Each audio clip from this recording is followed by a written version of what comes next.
அனுபவ வாழ்வு நேயர்களுக்கு வணக்கம். இந்த காணொளியில் ஆங்கிலத்தை பற்றி சற்று பார்ப்போம்.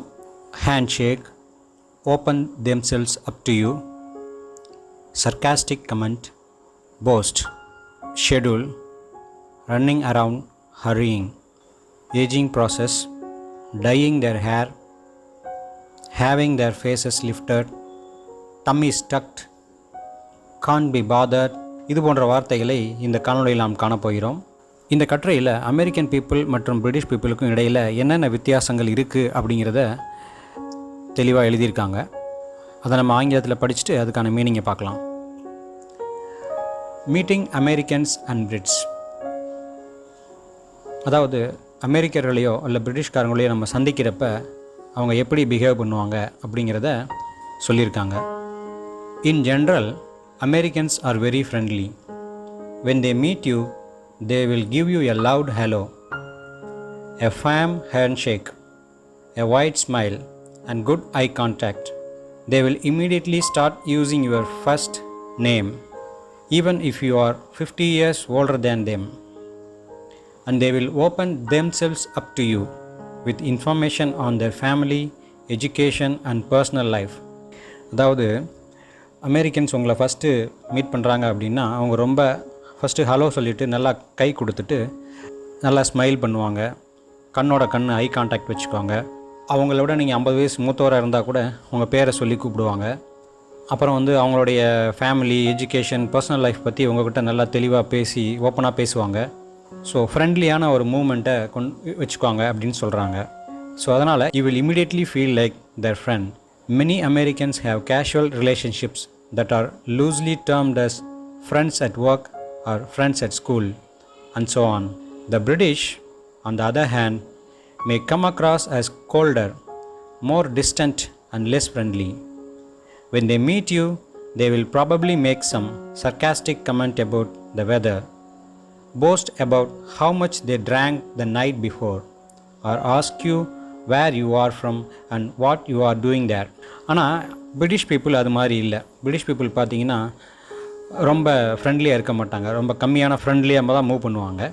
அவங்க உங்களை ஃபஸ்ட்டு பார்க்குறப்ப வெதரை பற்றி சொல்லி கிண்டல் பண்ணிக்குவாங்க. எப்படி இருக்குது, கிளைமேட் எப்படி இருக்குது அப்படிங்கிறத பற்றி. எப்படி நான் லாஸ்ட் நைட்டு என்ன பண்ணேன், லாஸ்ட் நைட் எப்படி நான் என்ஜாய் பண்ணேன், நீங்கள் எப்படி இருந்தீங்க, நீங்கள் எங்கே இருந்தீங்க அப்படின்னு இதை பற்றி தான் பேசுவாங்களே ஒழிய அவங்கள பற்றி, அவங்க பர்சனல் லைஃப்பை பற்றி பேச மாட்டாங்க. ஸோ அவங்க ஓப்பனாகவும் ஃப்ரெண்ட்லியாகவும் இருக்க மாட்டாங்க அப்படின்னு சொல்லியிருக்காங்க. டைம் பற்றி பார்க்கலாம். Doing is very important to Americans and wasting time is viewed negatively. For business and most meetings, punctuality is very important. Many Americans organize their activities according to a schedule. As a result, they always seem to be running around, hurrying to get to that next appointment. The British are similar and have a great obsession for punctuality, which they value far above human kindness and charity. Strangely though, British trains are some of the least punctual in the world. Americans time waste பண்ணுறதை நெகட்டிவாக நினைப்பாங்க. அது நல்லதில்லை அப்படின்னு நினைப்பாங்க. இம்பார்ட்டண்ட்டாக மீட்டிங்கில் பஞ்சுவலாக இருக்கணும் அப்படின்னு நினைப்பாங்க. பெரும்பாலான அமெரிக்கன்ஸ் அவங்களுடைய ஆக்டிவிட்டி ஷெட்யூல் படி கரெக்டாக போகணும் அப்படின்னு நினைப்பாங்க. அதனால் அந்த ஷெட்யூல் படி போகணுங்கனால அவங்க வேகமாக அங்கேயும் ஓடுறது, ரொம்ப சுறுசுறுப்பாக பரபரன்னு இருக்கிற மாதிரி கண்டிஷனில் இருப்பாங்க. பிரிட்டிஷும் அதே மாதிரி தான் இருப்பாங்க. ஆனால் அதை விட இன்னும் அவங்க அதிகமாக இருப்பாங்க. ஆனால் பார்த்தீங்கன்னா பிரிட்டிஷில் உள்ள ட்ரெயின்ஸ் மட்டும் பஞ்சுவலாக வராது அப்படின்னு கிண்டல் அடிச்சிருக்காங்க. இமேஜ்னால் அவங்க வெளியில் அப்பியரன்ஸ் எப்படி இருக்கும், எப்படி பண்ணிக்குவாங்க அப்படிங்கிறத பற்றி சொல்லியிருக்காங்க. Most Americans R obsessed with image. The cultural message for both men and women is look 20 years younger.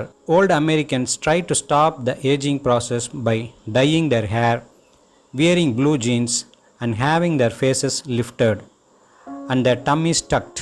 The definitive remark on aging was made by Ivana Trump, who said, I always look 35, but it's going to cost Donald a lot of money. Donald is her husband.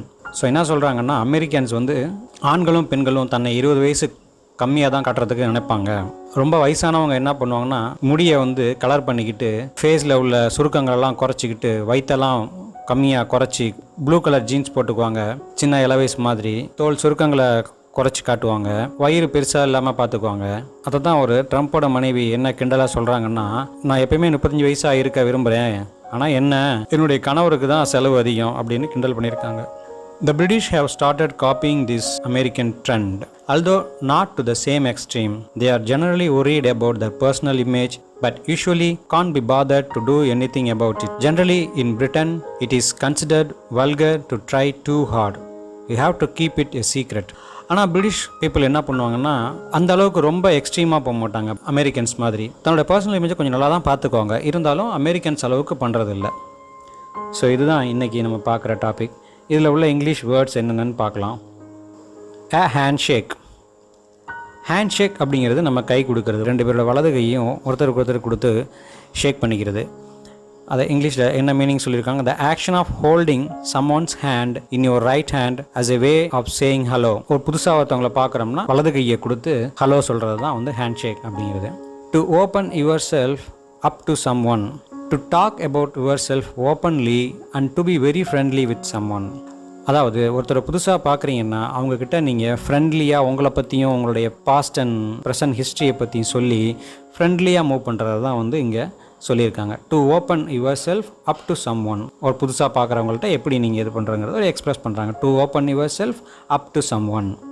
A sarcastic comment. அதாவது sarcastic கமெண்ட்னா to say something insulting or critical but in a funny way by saying the opposite of what you really want to say.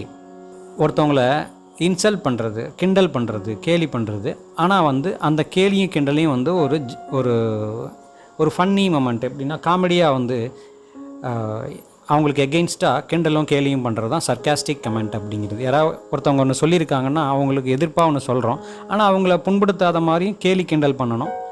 அதை வந்து ஒரு நகைச்சுவையோட ஒரு கலந்து சொல்கிறது method தான் வந்து சர்காஸ்டிக் கமெண்ட் அப்படிங்கிறது. To post.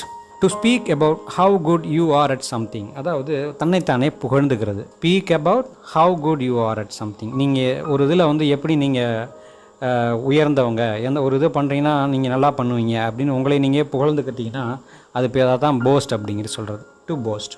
A schedule. Schedule அப்படிங்கிறது ஒரு டைம் டேபிள். நம்ம ஒரு வேலை செய்யணும்னா இந்த டயத்துக்குள்ளே இந்த டயத்துலேருந்து இந்த டயத்துக்குள்ளே பண்ணணும், இந்த டயத்துக்கு ஸ்டார்ட் பண்ணணும் அப்படின்னு ஒரு டைம் டேபிள் மாதிரி போட்டு வைக்கிறது தான் ஷெட்யூல்.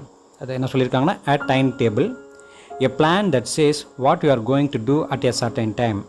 இந்த டயத்தில் நீ என்ன செய்ய போகிற அப்படிங்கிற ஒரு பிளான், முன்கூட்டியே செய்கிற பிளான் தான் schedule. To run around. To go to many places very quickly. அதாவது இப்போது ஒரு ஷாப்பிங் மால் போயிருக்கீங்க அப்படின்னா அங்கே வந்து ஒரு கடைக்கு போகணும். கடைக்கு போகிறப்ப இங்கேருந்து அடுத்த கடைக்குன்னு நிறைய டைம் பத்தாது உங்களுக்கு. நீங்கள் எல்லா கடையிலையும் போய் வேக வேகமாக பார்த்துட்டு வரீங்க என்னென்ன இருக்குன்னு. அப்போ வந்து ரன் அரவுண்ட்னா go to many places very quickly. நிறைய இடத்துக்கு சீக்கிரமாக போயிட்டு வரீங்க. நிறைய இடத்துக்கு சீக்கிரமாக இந்த கடைக்கு போகிறீங்க, அந்த கடைக்கு போகிறீங்க, அப்படியே போயிட்டுருக்கீங்க. அப்போ ரன் அரவுண்டு அப்படின்னு. To run around. இது சென்டென்ஸில் எங்கே வருது அப்படின்னு பார்த்தோம்னா, they always seem to be running around hurrying to get to their next appointment. அதாவது அமெரிக்கன்ஸ் வந்து ரொம்ப பிஸியாக இருப்பாங்கன்னு சொன்னாங்களே ஷெட்யூல் போட்டு. அதனால் எப்பயுமே அவங்க வந்து ஒரு இடத்துல இல்லாமல் எல்லா இடத்துக்கும் ஓடிக்கிட்டு இருப்பாங்க. இங்கேயும் அங்கேயும் அந்த இடத்துக்கு இந்த இடத்துக்குன்னு ஓடிக்கிட்டு இருப்பாங்க. அதை தான் ரன் அரவுண்ட் அப்படின்னு சொல்கிறாங்க. ஹரிங்கிறது அதே மாதிரி மீனிங் தான். To go somewhere very quickly. Run அரவுண்டுன்னு சொல்கிறது நிறைய இடத்துகளுக்கு போகிறது, வேகமாக குயிக்காக போகிறது, நிறைய இடத்துங்களுக்கு போகிறது. மேபி இப்படி கூட வச்சுக்கலாம். இப்போ ஒரு கல்யாண பத்திரிக்கை கொடுக்க போகிறீங்கன்னா உங்களுக்கு டைம் இருக்காது. அப்போ வந்து இன்விடேஷன் கொடுக்க போகிறப்ப ஒரு வீட்டுக்கு போவீங்க, அடுத்த வீட்டுக்கு போவீங்க, அப்படியே வேக வேகமாக போயிட்டுருக்கீங்க, டக்குன்னு கொடுத்துட்டு போயிட்டுருக்கீங்க. அப்போ வந்து running around the places to give the visiting card அப்படின்னு சொல்லலாம். ஸோ அதேமாதிரி இங்கே ஹரிங்கிறது வந்து ஒரு இடத்துக்கு போகிறதுக்கு நம்ம வேகமாக கிளம்புறோம் அப்படிங்கிறதான். To go somewhere very quickly.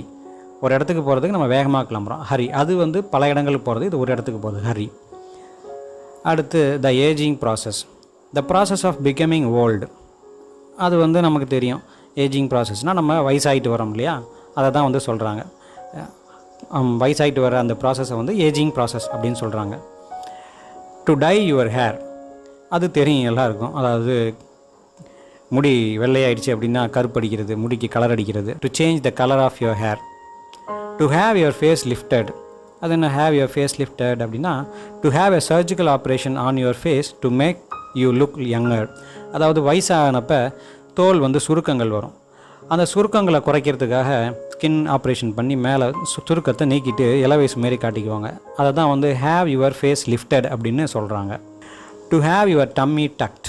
அதாவது to have a surgical operation on your stomach to reduce its size.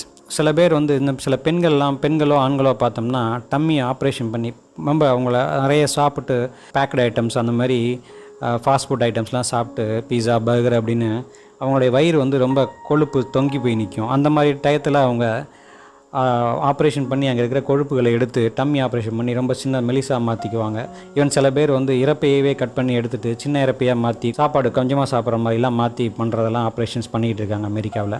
So அதை தான் வந்து to have your tummy duct அப்படின்னு சொல்கிறாங்க. அமெரிக்கன்ஸ் வந்து டம்மி டக்டாக இருப்பாங்க அப்படின்னு. Can't be bothered, can't be the cannot be bothered அப்படிங்கிறது தான் ஷார்ட்டாக சொல்லியிருக்காங்க. கான்ட் பி பாதர்ட் அப்படின்னு. If you can't be bothered to do something, you don't want to do that thing because you are too lazy or tired. If can't be botheredனா நீங்கள் வந்து ஒரு விஷயத்தை வந்து செய்கிறதுக்கு உங்களுக்கு விருப்பம் இல்லை, ஏன்னா நீங்கள் ரொம்ப லேசியாக இருக்கிறீங்க, டயர்டாக இருக்கிறீங்க. அப்போ நீங்கள் வந்து அந்த டயத்தில் can't be bothered அப்படின்னு சொல்லலாம். If you can't be bothered to do something you don't want to do, அதை வந்து செய்கிறதுக்கு உங்களுக்கு விருப்பம் இல்லை அப்படின்னா I can't be bothered அப்படிங்கிறது. அதுதான் வந்து எனக்கு செய்ய விருப்பம் இல்லை, ரொம்ப டயர்டாக இருக்குது அப்படிங்கிறத can't be bothered அப்படிங்கிறது. இந்த ஆங்கில சொற்களை நீங்கள் எங்கேயாவது பார்த்தீங்கன்னா இது உங்களுக்கு ஞாபகமாக வரும்னு நினைக்கிறேன். இந்த காணொலியில் நீங்கள் ஆங்கில சொற்களும் கற்றுக்கிட்டீங்க, கூடவே வந்து அமெரிக்கன்ஸும் பிரிட்டிஷும் அவங்களுடைய கேரக்டர்ஸ் எப்படி இருக்கும், பழக்க வழக்கங்களை பற்றி தெரிஞ்சுக்கிட்டோம். ஸோ மேலும் இதுபோல் வேறொரு நல்ல தகவலுடன் அடுத்த காணொலியில் உங்களை சந்திக்கிறேன்.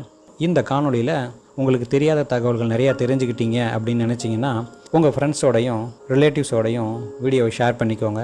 அவங்களுக்கும் இது உபயோகமாக இருக்கும் அப்படின்னு நம்புகிறேன். மேலும் இது போன்ற நல்ல ஒரு தகவலுடன் அடுத்த காணொலியில் உங்களை சந்திக்கிறேன்.